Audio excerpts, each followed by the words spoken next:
Hello, everyone, and welcome to the Centurion Leadership Battalion podcast, your source of accountability, inspiration, and motivation to become your best and reach your fullest potential every day.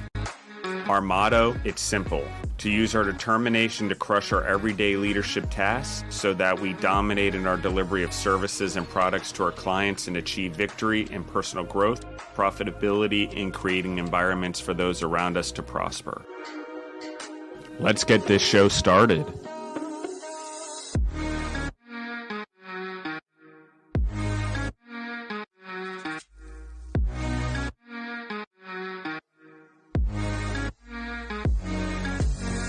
Welcome back to the Centurion Leadership Battalion podcast. It's your host, Elena. We have Justin with us, and we're really excited to have you back for another episode today. Today's question is really awesome. I hope that it provides some insight for you and just encourages you and helps you to become the best leader that you can be. Today's question is, why is encouragement important in leadership? And as always, we would love if you could leave us a review, leave us a rating if this episode helps you in any way. You can also share this episode with someone in your life or on your social media. You can tag us at Centurion Leadership Battalion on Instagram, and we would really appreciate that.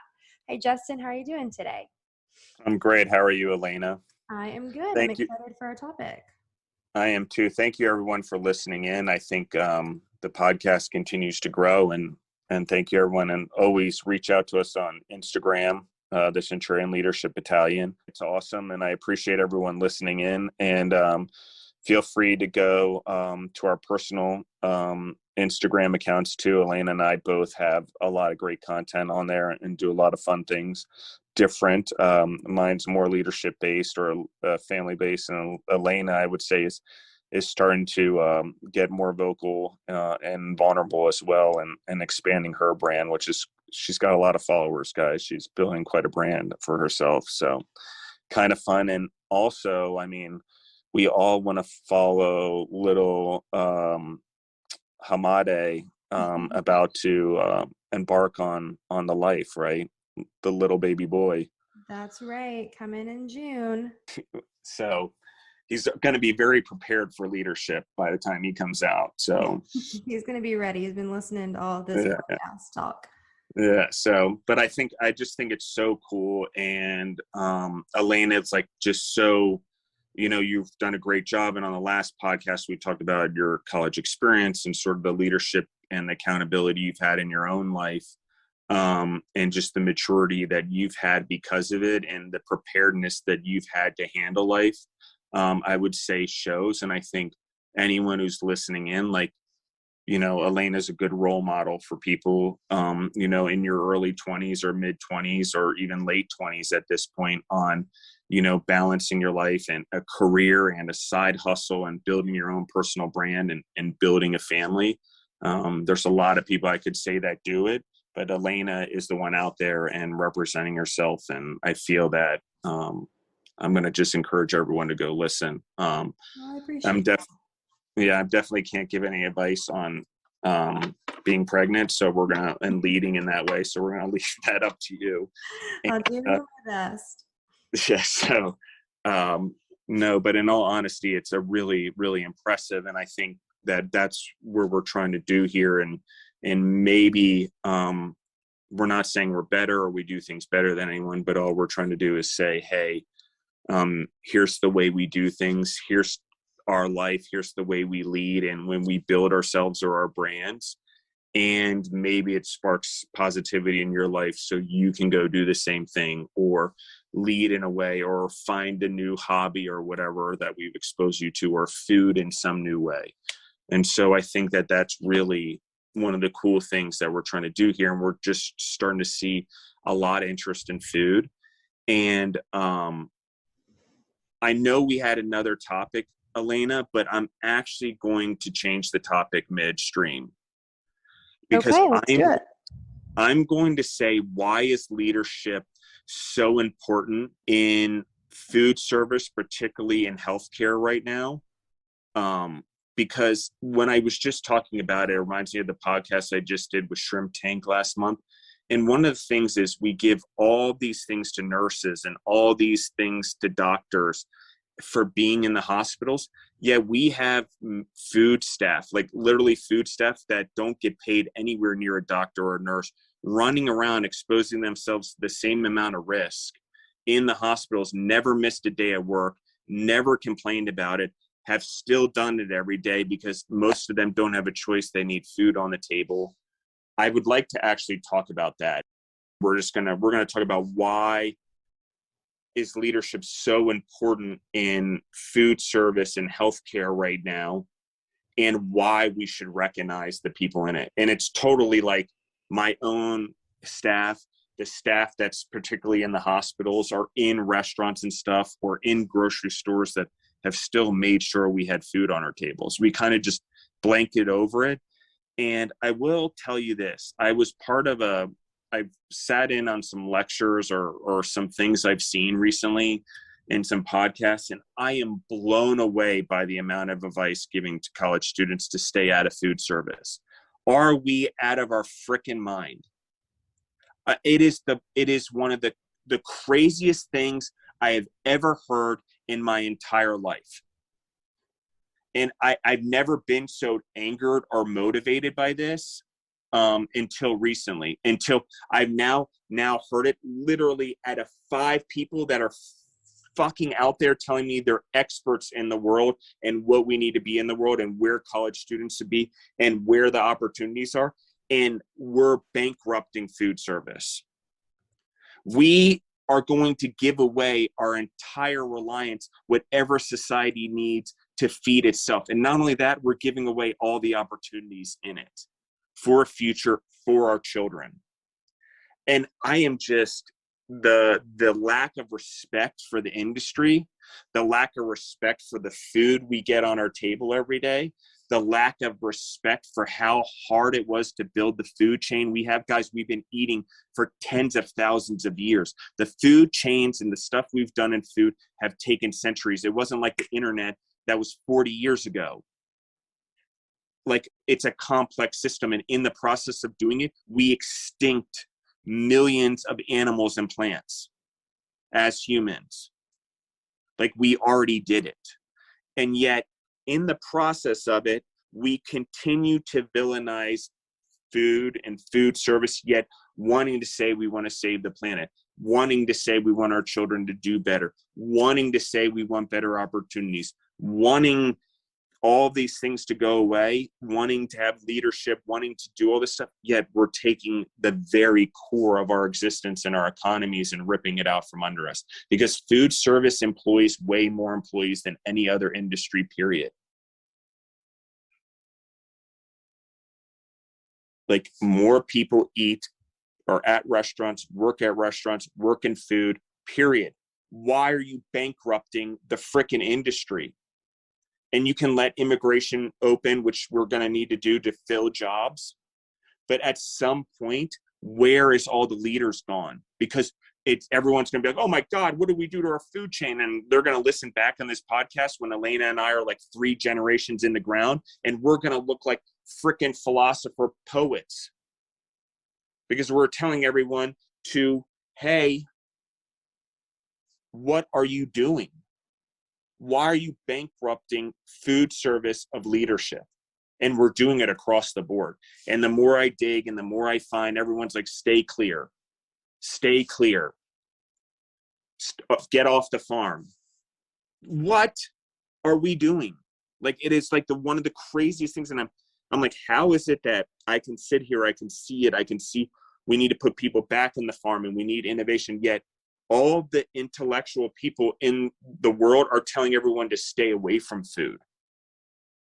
I'm just like, and here's the part that's crazy to me, is that we don't see the basic logic that we eat how many meals a day. Why the frick are we telling people to stay away from something that has a growing population and will be here forever? It's the most solid job on the planet.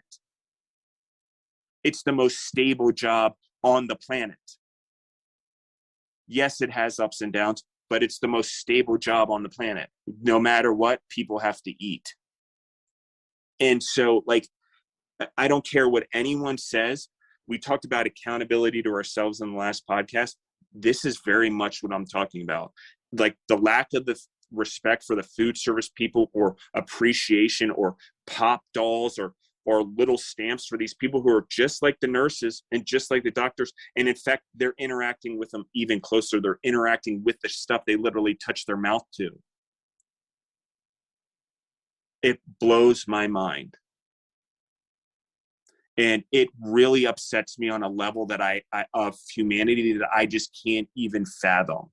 And to sit behind it in degrees and biased research and stuff like that, and say that you're smarter and you know better than everyone else, is not really looking at the picture.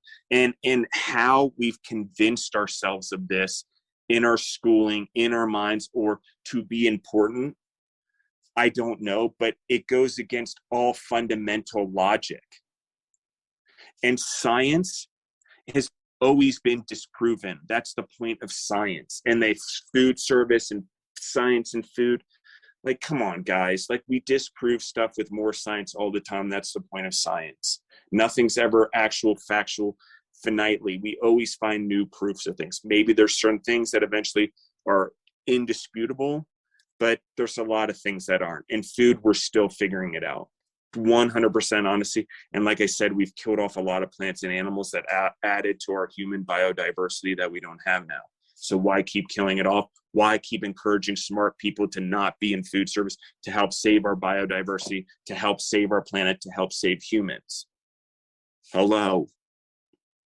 Like, it's that easy. Like, literally, if I had 20 college students right now that were seniors, I will say this, that wanted to come out of college and actually do food service and actually wanted to grow in the world faster than any other person has grown before, that would be those 20 students. I'll put it out there right now. I will hire 20 students in Milledgeville to work, and they will excel in a career faster than anyone else. How do you believe me? You don't even know me. Why? Because the industry's bankrupt. Listen to the people telling you to stay away from the industry. The opportunity is in where no one is looking. So why do we need leadership in food service, and why does it need to be appreciated? Because we're not doing it now, and we're vilifying it. Unintentionally, we have vilified all of it. And these are the same people that are providing food. I got news for you guys. You don't feed people COVID, no COVID, people that are compromised, sickly, whatever, they die. Food, die. Essential thing. And yet we put it as medicine's more important than that. It's not. They're doing just as many important things to put food and nutrition in a person's body. Honestly, 100%. And way more risk, getting paid way less. And so I am wound up about it, but I really just, to the point where I can't stand to hear about how everyone else should be applauded, but yet we're vilify food service. And here's what's even more crazy. The people that are in food service don't even have the accountability to show up to work every day to keep food service alive. They don't even have the patriotism, the appreciation, the gratitude for what it took to build a first world country food system, that we are trashing it. And the only way you go from first world to third world, ladies and gentlemen, is either you get obliterated in a war, or you lose your food source and have to rely on someone else. Lose your food source, you have no wealth anymore in your country. What else? You're going to have to trade everything you do for food. That is never a position to be in, because how else can you have a society if you can't feed your people? And so stop vilifying it. And I'm probably going to get people upset at me, because every once in a while I obviously upset someone and we get a little tweak. And I know the animal biodiversity thing. Yes, I get it. I know the Bambi stuff. I get it. I'm trying to be realistic here and logical in what human survival has been and still will be. Human survival was the mass extinction of animals and plants to grow and stay alive so we could have good times, so we could procreate. Humans procreated more and were able to procreate more by their body's hormones during good times. More food, more abundancy, more children, more civilization, more society, ability to defend yourself. Those societies won, period. But those societies won by consuming massively. So we have to be very realistic that in our biodiversity, to keep it alive right now, to stop extincting plants and animals to the demise of humans and our planet, we have to just look at it differently. And logically, telling everyone to stay away from this is wrong. And telling everyone to stay away from it because plant-based protein is the answer, wrong again. Plant-based protein is an option amongst diversity of protein for the human body that is necessary for us to have well-rounded nutrients and vitamins, period. It's that simple, guys. It's not all of a sudden science is, and we're going to find some hack code like in a video game to life. Food in the human body is true and true and true and true all the way over. We can do protein powders. We can do all the supplements in the world. And at the end of the day, you still need food at some point. Food, nutrients, vitamins, stuff you get from real food. Just saying. And the more we don't eat real food, the more obese we get. I know it's an oxymoron, but it's true. So you want to appreciate life, and we want to go out there during COVID and do all this and whatever. Like we should start really looking at the people in food service, the people that kept restaurants open, the people that kept food going, the people that were willing to do it so people could have a different way of life and not go out to the grocery store or be afraid. Like food service people were literally going out there and doing all the shopping for a lot of people that wouldn't even leave their homes. Yet we stomp all over them and we tell college students not to be in the industry. And I swear, not that, like, passionately against this one, like across the board. Like it's wrong in every sense of the word. And if we don't see that logically as humans, like we just basically literally signed our own death certificate as humans, period. And we don't see that logically. I don't care if you don't want to eat healthy or you don't want to do whatever by the cow. But if you want to just blanket bankrupt leadership in the next generations in food service, what's the point of even having a freaking society? You can create all the jobs and NFTs and finance and service related jobs all you want. But if you can't feed the people who are working, there's no one to work. Doesn't matter how many jobs you create. Who's going to do the jobs if you can't feed them? Oh, we can feed them? Oh, because we're rich? Oh, we'll buy it from every other country? How long is that going to last until that country's like, God, thank you, USA. You helped us build our food system and build leadership in our food service thing. Now we're going to become a wealthy country because we have a food system. Duh. That simple, repeated civilization after civilization after civilization, true and true and true. Doesn't matter how smart we are. It is the way it is. Food is the basis of what we need to have civilization and wealth and first and level one societies. And I'm not just talking about food. I'm talking about actually whole, good, healthy, nutritious food, not processed.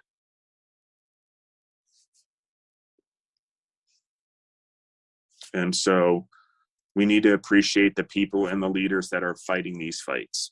We need to really take a look at what they did during COVID and the companies that didn't close and the companies that stuck through it so entrepreneurs could still have food on their table and money on their plate if they were in other food service businesses, and food service workers could still put their kids through college.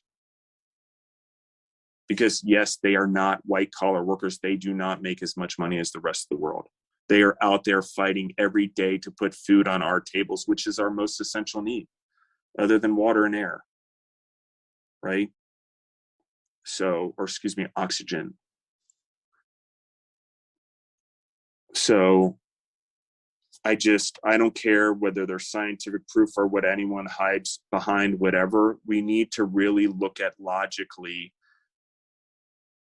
the way life is. And we need to look at how we've gotten to where we have as humans, and that where societies are, and that we really have a choice in what the future holds. But just like national resources, we're trying to become more reliant on natural energy to not be reliant on fossil fuels so we can become more energy dependent. You want to become more food independent as a nation, as Earth eventually, we want every country to be food independent. And we want to be able to trade goods that we can't get in one place for another to add to biodiversity in our diets. But my emphasis is trade. It's not buying all of it from someone else. So sorry about that, Elena. I really went off on a pretty hard tangent there, but I really have I'm blown away by it. So I would say that anyone who's going into food service now out of college or in 4 years are going to be making what someone normally made in 20 years, period. There's a complete bankruptcy in people in education and anyone coming into food service, even from a high school degree. I'm serious. Even a blue collar worker, come to the job at 18, and you have ambition. You will be farther along in the next 4 to 8 years than you would have been in 30 years. Same thing. Bankrupted industry. There's not many people. Leaders will come and they will get paid more. And those leaders will be the best leaders because they had the least amount of tools to lead, the least amount of people, the least amount of support, the least amount of encouragement. Because when you appreciate everyone else, but the people providing the food or the people in the hospitals making the hospitals actually work, which is the food staff guys. They run the scheduling. They make sure the meals are fed. They make sure the diets are done. They double check everything. They make sure there's no food allergies or allergies that go on so someone doesn't die that's compromised. There's a shit ton that goes through the nutrition and the health department in a hospital. Just like in medicine that has to filter in whether a medicine will do this or compromise that with this, that, or the other thing. We have to do that in the hospitals with that medicine, with the food. And there's way more different types of food and SKUs of food than there are medicine that can go in a hospital.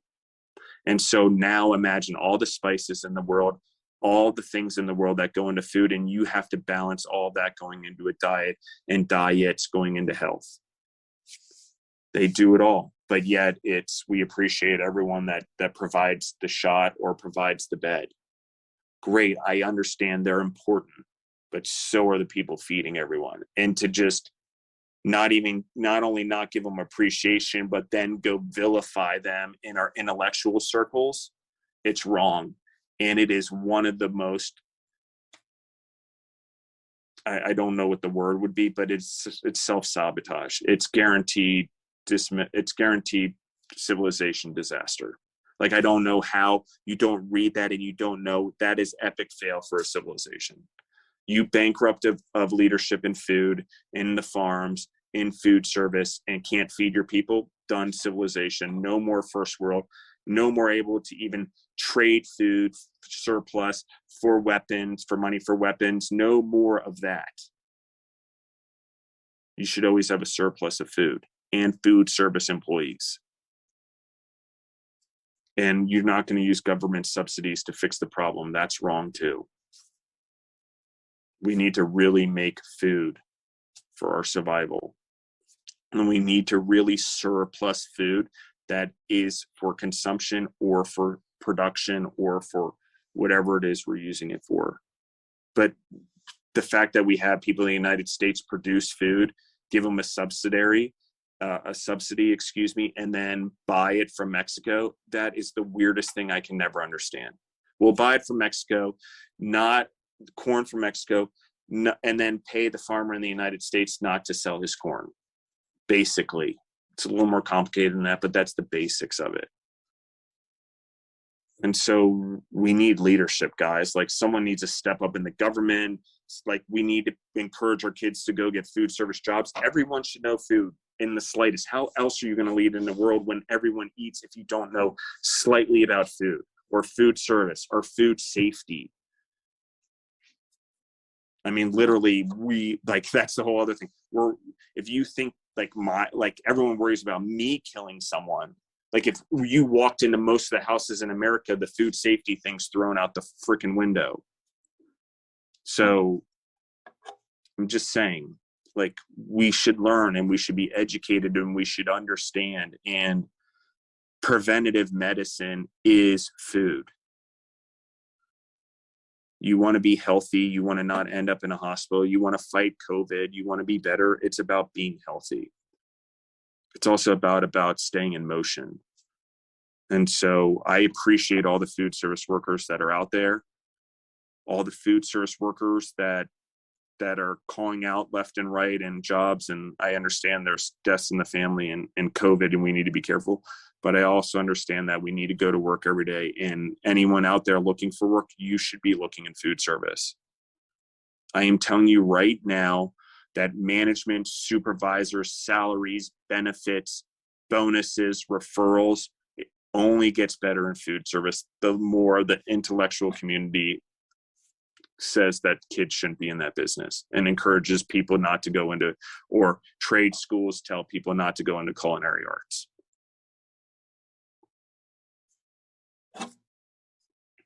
So, wow. I really, when I started doing this podcast and I started going around, I never thought that as I grew and started speaking with others and talking with others in groups, that I would run into that. So, I mean, for me personally, like, I was like, oh, I'll speak and get my voice out anywhere, anytime. It's not always going to be the way it is anymore. I'm going to be very careful about where I put myself. I'm not saying that I don't want to argue a point, but I am saying that that I don't want kids or college students to think that there's an argument in the first place. And I'm sorry to say it, there's not. And it's not because I say so. It's because it's what logically we need to do as humans for our survival. And if we look at our history and the way we've got to where we are, it was by mass extinction of plants and animals for our consumption of food. So if we don't want to ultimately run out of food because we run out of biodiversity, we're going to need real leaders in food. And I don't care if they started off at a McDonald's, they need to start somewhere. You know, mowing whatever grass on a farm, I don't know, but expose them to something on what food is. We don't expose kids to any way where our food comes anymore. It's not even a topic in our schools. Yet we all do it every day at lunch in the schools. And we spend the least amount of money on food in schools. We spend money on teachers and books and all that stuff, but yet we want nutritionally strong, smart kids. But how is their brain going to learn if we're not feeding them nutritional items because we're too freaking cheap to spend the money on food? Same in the hospitals, guys. Same in the long-term care homes. We spend terribly low amounts on food when it is part of the medicine. It's unbelievable. And it is part of the human growth. And if we want kids to learn in school, we need to feed them properly. Like, we're willing to invest thousands of dollars in our kids to play sports, yet we don't invest in them to eat the right meal so they have healthy brain function. And not only healthy brain function, but let's talk about exceptional brain function, because that is possible too through food. So, you know, leadership in food service and in food is desperately needed. I think a start is for us to just realize that we vilified people that kept their restaurants open. We vilified food service employees for trying to deliver food to hospitals that had COVID patients in it. That's how backwards this is. You applaud the medicine and the people in the medical field, yet you villainize the food people trying to give food to the hospital patients. That really was one of the most shocking things for me during COVID at Food Service Partners. It blew my mind. And not just a few times. Why is food, like, we should not be doing that? How dare you do that? How dare you put everyone at risk? Oh, what's the option? Not feed anyone in the hospitals? They die. They're compromised. They need food, not just medicine. Like, it's really that simple. And the fact that we don't just accept death as like a possibility because we're so distant from it as a society at this point, because we live so long. But listen, guys, food, water, oxygen, you die without them. Especially when you're compromised. You're not going to live 7 days without food. Like you'd read, someone's typing on the internet, well, Justin, it says on here on the internet, you can live 3 days without food. True. Not when you're compromised.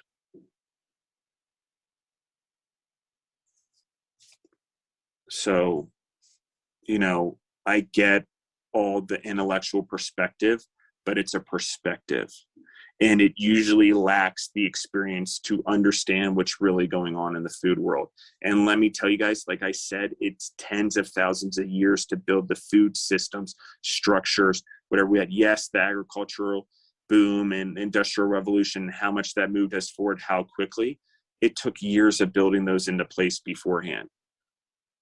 And it took years of us extincting plants before we found the right corn and the right wheat and the right cow. So look it up, guys. I'm telling you, we used to be around there. Humans were on the planet with 20-foot sloths in Madagascar running around. We killed them off to grow civilizations. 20-foot sloths, not kidding. Huge animals roam this planet with us.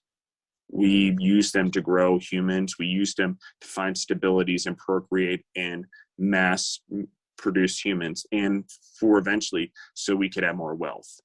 And I don't have anything against wealth. I'm just saying that you can tie wealth and doing the right thing now together. We can do that as humans. We can tie our entrepreneurial endeavors and our leadership endeavors to saving the planet as well as making money. And we can go round and round about fossil fuels and carbon all day long. I hear it. Like, it still freaking fundamentally blows my mind that we don't say food is the answer. We all eat, we all spend money on it. We all can make the effort together on food to biodiversify, to encourage multicultural farming, to sequester the carbon that's already in the air, to start maybe saving the ozone and all the things we talk about, because we can sequester the carbon back in to balance things back out in the ground. That's how it happens. So we just need to do it. We need to just start using the world that's here. Yes, trees bring carbon back from the air into the ground, but so does, rotational farming. It's stomping that into the ground constantly with the hoofs of the animal. And you're growing the animals, and you're growing the grasses, and you're doing multiple animals, and you every once in a while plant crops on those same areas because they're so nutrient from the organic rotation of the animals. It makes sense.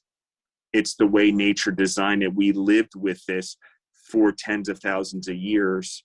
We just killed everything off. So I'm not saying we need to go backwards and run around and live in tents and travel with the animals, but I am saying that we need to really look at encouraging leadership and biodiversity in our world, especially in food service. And that means we need to be more appreciative of food service, and we need to start showing that appreciation with the way we spend our money. And I get it, poverty and money's tight and stuff like that. There's ways to do it. You can still buy ground beef versus a packaged processed something or other. Just saying. So 5 pounds of ground beef for $20 at the store feeds a lot. Feeds your family for probably a couple of days. So there's ways to do the right thing, to get with the animals, to get back from the freshness and the whole of your foods. That's one way you appreciate the food service people. We need to create jobs in food, and it's not, robots aren't going to solve it. I don't care how much information is out there or whatever. There's a lot of knowledge in farming, and there's a lot of the way that things interact, and there's animals involved that we just need to work with. It's like everyone think, or horses and, dogs can do it, and tractors and ATVs. Nope, still can't do it. There are places horses can get where cows can get that no motorized vehicle or dog's going to get to. It's just the way it is. The dog may follow the horse.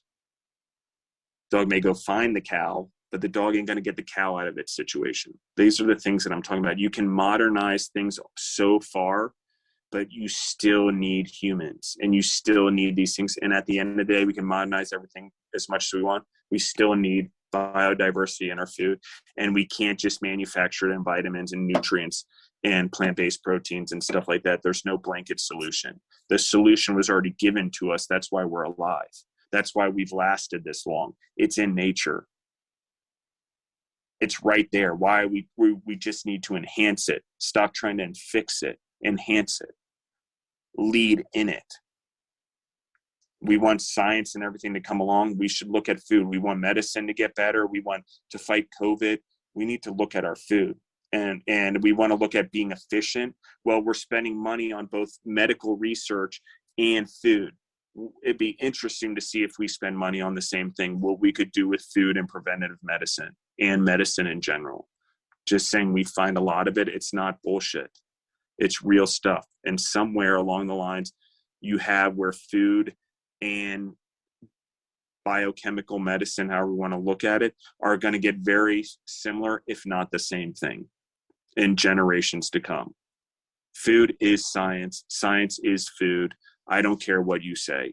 It's all science-based. How food tastes when it's mixed together, what it does to a body, the fact that it may kill someone, it's all the same. The fact that it grows bacteria and molds and all that, science. So, yet it's nature and it's done naturally. So when I hear the argument, I'm a little bit like, no, they're the same thing. We're talking about the same thing. Science. The science is the realization of the food, and the science that's in the food, and the nutrients and vitamins that are in the food, and the science that we can discover by connecting foods together, or different meats together, or different proteins together. Like, we know that certain populations that eat animals, maybe it's a polar bear, maybe it's this animal, they get different nutritional things than we do. They have different benefits of it than we do, that don't eat a polar bear, for example. I'm not saying to eat a polar bear, they're endangered, so just a grain of salt. But if they could grow to a huge population and we could biodiversify them and save their population, but also lead in whatever that looks like, even if it's eating them and using and selling their fur instead of making biosynthetic fur, that seems like a better solution to me, guys. I'd rather have tons of polar bears. I don't want to kill them, especially because they're endangered, but to think that the population couldn't get big enough that we couldn't make an industry of it where it fed us and provided us with clothing, it seems pretty realistic to me. And I know we're like, oh, the soul, and how could we kill an animal?